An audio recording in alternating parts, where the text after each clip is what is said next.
Hello, you are now listening to the Project Spurs Vidcast, where we will be going over the San Antonio Spurs' 116-92 loss to the Los Angeles Clippers on Saturday evening.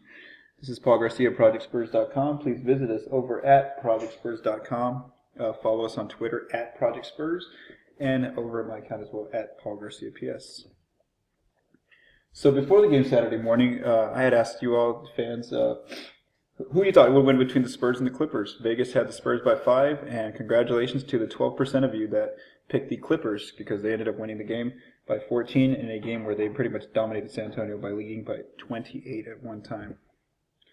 All right, so let's go ahead and jump into the game. Shooting, Spurs did not do very well. 41% shooting. They made 10 threes off 40% shooting, but it really wasn't enough from this night.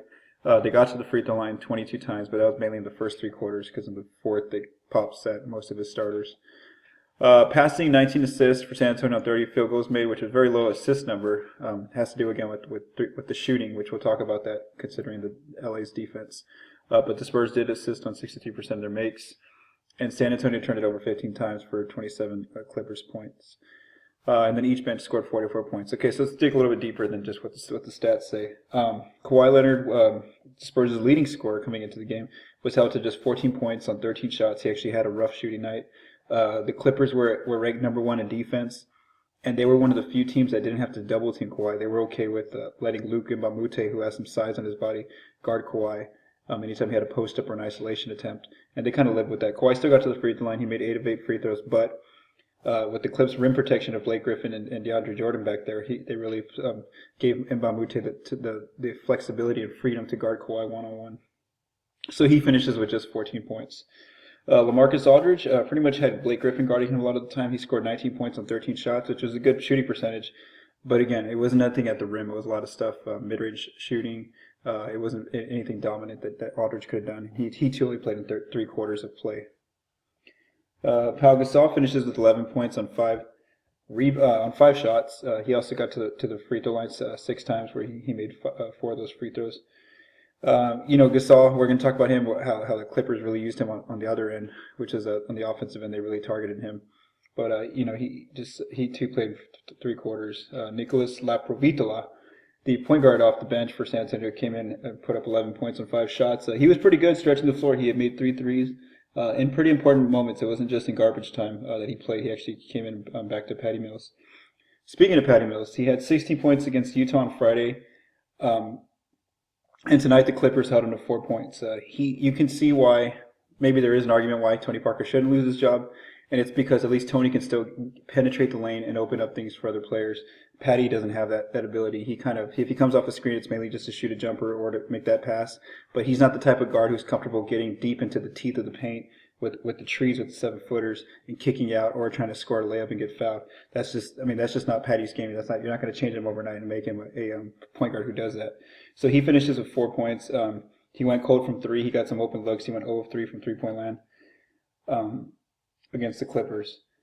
And then their other starter of the Spurs, I just want to talk about him, was Kyle Anderson. He didn't score a point, 0 points, didn't even put up a shot really. Right now you can tell, Danny Green's on his way back. Pop said he's still a few games away, but it should definitely be in these next 2 weeks. Danny Green should be coming back, and because Kyle really needs to go to the bench. He's really having a tough time on both ends. On offense, he's only scoring 2.7 points per game. He's shooting less than 40%. Teams know he's not a 3-point shooter, so he's barely taking 0.7 threes a game. His creativity in the passing element, it's not really there because he's playing with Parker and Mills and Kawhi and Aldridge and all these guys who need the ball and run a lot of possessions. So Kyle really has no role on the offensively with the starting unit right now. And then defensively, he's allowing a lot of dribble penetration because he's being forced to guard 2s and 3s, and then a lot of times he's guarding 1s. There was a possession where he had to get matched up with Chris Paul, and Paul, you kind of felt bad for Kyle. Paul just went around him with easily. So you want to hope that Danny comes back pretty soon because it's really tough right now for Kyle. On the Spurs' 15 turnovers, one thing to note is that the Clippers came in with the number 1 defense before the game even started. They were playing very well. They were playing the best defense in the league, and they came in ranked number 1 in opponent turnovers per game. They were making opponents turn over the ball 18.8 turnovers per game. So for the Spurs to turn over 15 times was actually kind of low considering the Clippers is 19 turnovers a game for opponents. But that was definitely an element of one. It was more like miscommunication by the Spurs on offense, and then two, it was the Clippers defense really forcing a lot of things for San Antonio to get into those bad situations. Like I mentioned, just to have DeAndre Jordan back there in the paint, it's such a fresh a breath of fresh air for the perimeter defense of Los Angeles, because they don't have to they can always have that help in the paint area, kind of like what the Spurs used to have with Tim Duncan in his prime, where he was they always knew that if they got burned, they had Duncan there to back them up. And that's kind of what the Clippers guards and wings feel with DJ back there. And then, since the Clippers have size, there wasn't really a rebound advantage, so San Antonio didn't really have a great offensive glass night. Getting putbacks and things like that, it was just kind of even for both teams. On the defensive end, this is obviously if you're a Coach Pop, you weren't happy on this end, or the team. The Clippers shot 52% of the night. So Tuesday, the Jazz came into the AT&T Center and shot 50% of the Spurs' defense. Well, LAC did an even better job shooting 52%. They made 9 threes out of 23 attempts, so they shot above league average 39%. They didn't get to the free throw line too much. 13 free throws made, but that's again because it was a 3-quarter game. By like third quarter, it was already over double digits. So both coaches rested their starters in the fourth. On the boards, as I mentioned, the Clippers have a good front line that can match up with Powell and Marcus and Dwayne Dedmon and David Lee. So the Clippers won the boards battle narrowly, 41-40, and then they also too grabbed 7 offensive rebounds. The next area was an important area, the transition points. This is an area where LA, if the Spurs turned it over, it automatically turned into 2 or 3 points for the Clippers on the other side. They're just so athletic and dangerous. I mean, you got Blake Griffin, who's kind of like a point forward, where he has the ability on the break to comfortably either make the pass or attack the rim for a dunk or a layup for an and-one attempt, and he had several of those in this game. Going further into the defensive stats. Blake finishes with 28 points on 19 shots, and he only played in 3 quarters. He was unstoppable. If he had Aldridge on him, he was using like little crossover shakes and then shooting pull-up jumpers from the outside, and he was making them. There was not much Aldridge could do. And here's the stats just to prove that. According to SportVU's data, out of his 19 shots, 7 were contested by the Spurs' defense, mainly Aldridge, but Blake still hit 5 of those. I mean, when you're contesting shots and he's making them, there's nothing you can do. When he got uncontested looks, off pick and pop action, attacking the rim, a few times he liked to target Pau Gasol to get Gasol on him in a mismatch and attack him. Blake shot 8 of 12 on uncontested looks. After the game, David Lee definitely said that Aldridge actually did a very good job playing Blake, and there's just really nothing you can do when he's making this mid-range game like that. No matter what defender in the league is guarding on those kind of nights. Chris Paul, 10 assists and 9 points, 8 rebounds. He almost had a triple-double, but he didn't even play in the fourth quarter because it was a blowout.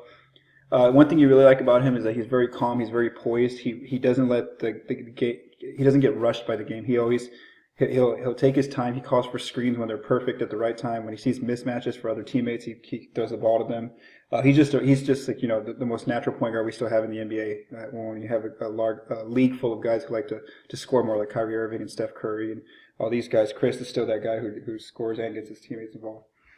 One thing that this Clippers really did on offense that I saw that kind of reminded me was that the Spurs don't have an answer for still was back in 2015, they used to run this double high screen set. I had written about it on Project Spurs during that playoff series.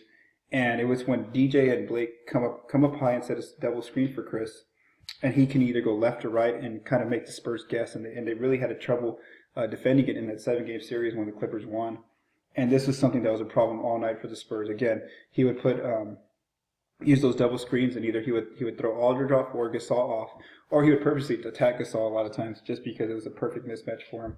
So that's something that to look forward to in future games with these two teams is how did the Spurs defend that 2-screen set. Now again, Danny Green isn't here, Tony Parker wasn't there, so you do want to see the Spurs at full health try to defend that. JJ Redick finishes with 14 points for him. Yes, 14 points off, coming off screens, getting involved, shooting from the outside. Jamal Crawford, 16 points, and Maurice Spates, 15 points. So they have some depth there now at LAC with this new units to where if they build a big lead, they're not going to lose that lead. And then you can tell that something else to talk about is how the Clippers have a lot of returning players from last year's squad. A chunk of their team is all from last season, and the only really new additions are like Ray Felton, Maurice Spates, Alan Anderson, and Brandon Bass. So when you have a team full of almost 11 to 12 guys returning, you're going to have that chemistry down. It's like you're midway into the season already. And you could tell because they only had 9 turnovers They were very patient all night long. They knew where their mismatches were. They knew the perfect plays to run against the Spurs defense and when they were out of control. Another thing to talk about is how the Clippers put the pressure on the Spurs' defense in the paint. They scored 48 points in the paint, and against Utah recently, the Jazz are on a team who have a lot of guys who attack the rim very much. So they only scored like 30 points on the Tuesday game, and then 34 in the following game on Friday.